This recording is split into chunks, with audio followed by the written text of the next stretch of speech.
پاس ہماری دلیل سے مخالف دلیل موجود ہوتی ہے لیکن ہمیں اس میں کوئی خرابی نظر آتی ہے، کمی نظر آتی ہے، ہم اس کو قبول نہیں کرتے۔ دوسرے کو ہماری دلیل میں کوئی خرابی یا کمی محسوس ہوتی ہے، وہ اس کو قبول نہیں کرتا، پھر وہ اپنی حدیث پہ عمل کرتا ہے یا اپنے دلیل پر اور ہم اپنی دلیل پر۔ اب یہ عوام کا یہ کہنا کہ پھر مل کیوں نہیں جاتے، یہ آپ چھوڑ دیں، پھر یہ تو پھر اعتراض صحابہ کرام پر ہوگا کہ وہ مل کیوں نہیں گئے۔ کئی مسائل پر صحابہ بھی، خود آپ نے سنا، حضرت علی ایک طرف ہیں، دیگر حضرت عمر فاروق اس مسئلے میں ایک طرف ہیں۔ تو یہ ہوتا ہے،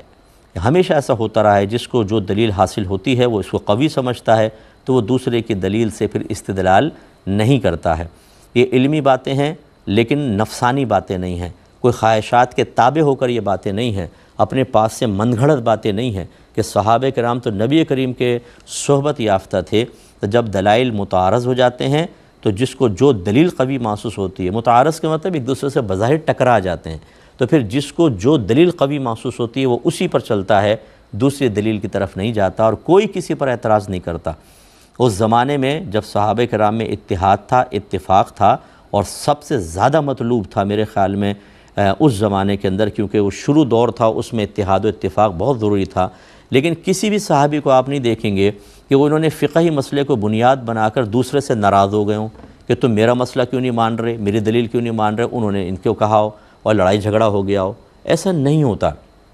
اختلاف آخر تک قائم رہے، فقہی اختلاف کی بات کر رہا ہوں، لیکن کسی نے کسی کو برا نہیں کہا، ٹھیک ہے آپ اپنی دلیل پہ عمل کریں، میرے نزدیک یہ دلیل ہے، میں اس پہ عمل کر رہا ہوں۔ عوام الناس سے گزارش ہے کہ آپ بھی مطلب یہ جو آج کل سوشل میڈیا پر مختلف چیزیں دیکھ کر آپ فوراً ذہنی طور پہ قبول کر کے،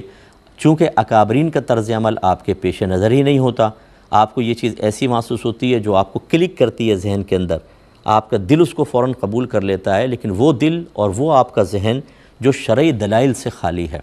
لہٰذا فوراً عقلی طور پہ کہتے ہیں بہت ٹھیک بات کہہ رہا، اس کو قبول کر لیتے ہیں اور آپ کو پتہ بھی نہیں چلتا کہ آپ کا اب اس پر کمنٹس پاس کرنا، اظہار ناراضگی کرنا، یہ صحابہ کرام کو بعض اوقات برا بھلا کہنا ثابت ہو جاتا ہے، کیونکہ انہوں نے اختلاف رکھا ہے، فقہ اختلاف۔ اس لیے جتنے میرے بہن بھائی دیکھ رہے ہیں، اگر کوشش کریں میرے اس پروگرام کو دوسروں کو دکھائیں، شاید کچھ سمجھ میں آئے کہ اس طرح کے اختلافات چلتے رہے ہیں، لہٰذا احناف جو ہیں وہ گوہ نہیں کھائیں گے، ان کے لیے منع ہوگا، اور دیگر جو مطلب ائمہ اربعہ، ائمہ ثلاثہ کہہ لیں، اب دوسرے لوگ ہیں، وہ ان کے پیروکار کھا سکتے ہیں، اور کوئی کسی کو برا نہیں کہے گا، ٹھیک ہے آپ نے اپنی دلیل، ہمارے نزدیک اپنی دلیل ہے۔ اگلی حدیث کی طرف آتے ہیں، 2576 نمبر حدیث پاک ہے، اور حضرت ابو ہریرہ رضی اللہ تعالیٰ عنہ اس کے